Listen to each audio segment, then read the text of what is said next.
정청래 대표 취임 이후에 공교롭게도 한 5개월 정도 사이에 여권 인사들의 대형 악재들이 좀 불거졌습니다. 기강이 무너졌다라는 지적도 나오고 있는데 화면 함께 보시죠. 정청래 체제 5개월간 과연 무슨 일이 있었느냐. 차명 주식 거래 의혹, 이춘석 의원 제명, 그리고 인사청탁 의혹에 문진석, 김남국 이제 비서관의 논란도 있었죠. 비서관이 사퇴하는 일까지 있었습니다. 공천 헌금 의혹, 김병기, 강선우 감찰 조사 지시했고, 그러나 김병기 의원은 감찰 대상에서 빠졌습니다. 어떻게 보십니까, 최병철 의원님? 아무래도 이제 지금 그 정청래 대표 입장에서 서로 이제 우리가 이재명 대통령의 입장을 좀 더 많이 대변하려고 했던 게 김병기 원내대표로 많이 알려져 있거든요. 네. 그래서 뭐 언론에서는 명청대전이다 이런 표현이 많이 나오기도 했었는데, 네. 그런 점에서 그리고 또 이제 당대표만큼은 아니지만 원내대표도 상당히 이제 체급이 있는 직책이기 때문에, 네. 그런 점에 대한 정치적 부담이라 그럴까요? 그런 것까지를 고려해서 김병기 원내대표에 대해서는 이제 고생하셨다라는 얘기를, 특히나 이제 정치적으로 좀 다른 입장이 있었기 때문에 그런 정도 얘기를 했긴 했지만, 그러나 이 당의 원내대표가 이 1억 원 수수와 관련돼서 공천이 진행이 돼 버렸기 때문에, 네. 공천이 진행이 안 됐으면 좀 다르겠지만, 그렇기 때문에 이게 누가 봐도 그냥 덮고 갈 수 있는 사안은 아니거든요. 그래서 어제는 저렇게 이제 하고 넘어갔을 수 있지만 계속 국민들이 이러저런 의혹을 제기할 걸로 충분히 누구라도 그렇게 하는 게 당연한 거고 상식적으로 이해가 되는 거기 때문에 예상이 되는 거고, 그런 점에서 제가 보기에는 이대로 그냥 넘어가기는 좀 쉽지는 않지 않겠냐, 그런 생각이 좀 드는 것 같습니다. 알겠습니다. 그 부분에 대해서 좀 왜 저런 것들이 자꾸 민주당에 생기는가, 정치권에 생기는가 하는 부분인데요. 저는 이게 진영 정치가 너무 팽배하게 되다 보니까 공천 과정에서 어떤 그 후보의 어떤 정책 차질, 철학 이런 것보다는 충성심 이런 것을 중심으로 해서 이제 공천하다 보니까 아무래도 조금 우리 국민을 위한 정치를 하는 그런 생각을 하는 그런 철학을 가진 그런 후보가 좀 적어지고 있다라고 하는 그런, 네. 측면 하나가 있고요. 또 한 가지는 과거에 저런 것들도 아마 물밑에서 상당히 있었을 거예요. 그런데 그동안에는 그게 덮여져서 넘어왔는데 지금은 이게 자꾸 드러나거든요. 그러니까 이 정치인들이 과거의 행태를 지금도 변하지 않고 하고 있다. 그런데 세상이 바뀐 것에 맞춰서 이 정치인들이 안 바뀌고 있다는 그런 반증이라고 생각합니다. 알겠습니다.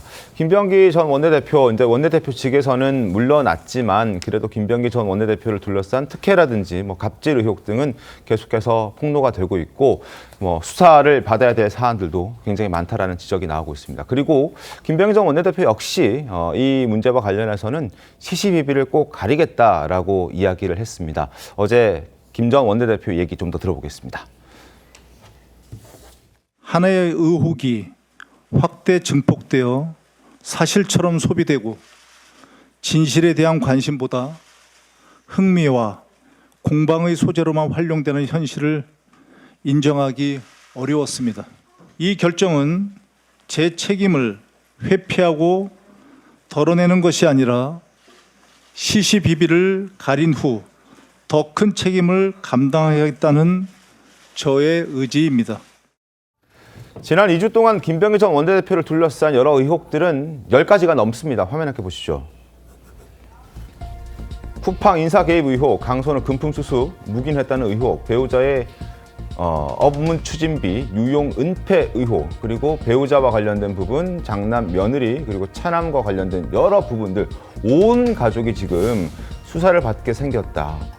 자, 이제 원내대표직 내려놨습니다. 임주혜 변호사님, 수사가 본격적으로 시작될까요? 그렇죠. 가족 모두가 사실 수사 선상에 올라와 있다, 이렇게 좀 평가해 볼 수 있을 것 같은데요. 네. 지금 받고 있는 혐의 같은 부분들을 보면요, 좀 예전에 일어난 일인 부분들도 있고 증거를 명확하게 확인하기 어려울 수도 있겠다라는 생각이 들기도 합니다. 네. 장남 차남 의혹과 관련해서 어떤 자료들이 명확하게 남아 있을지에 대한 의문이지만, 이렇게 가족 모두가 연루된 이런 비리 의혹들이 계속해서 드러나고 있다면 이것을 누군가 자료를 좀 정리해서 갖고 있을 가능성도 존재해 보입니다. 아. 이런 의혹들이 제기된 그 시발점이 또 보좌관으로부터 이런 의혹들이 제기가 되었기 때문에 네.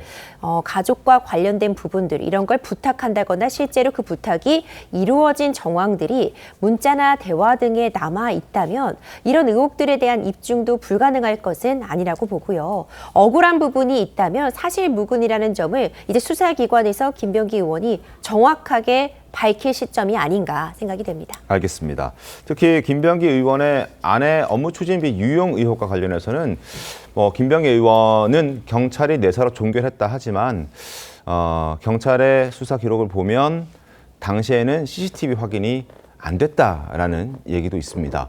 결국 그때 김병기 전 원내대표가 CCTV를 공개하지 말라라고 압박을 행사한 것 아니냐라는 지적도 나오고 있거든요. 목소리 한번 들어보시죠.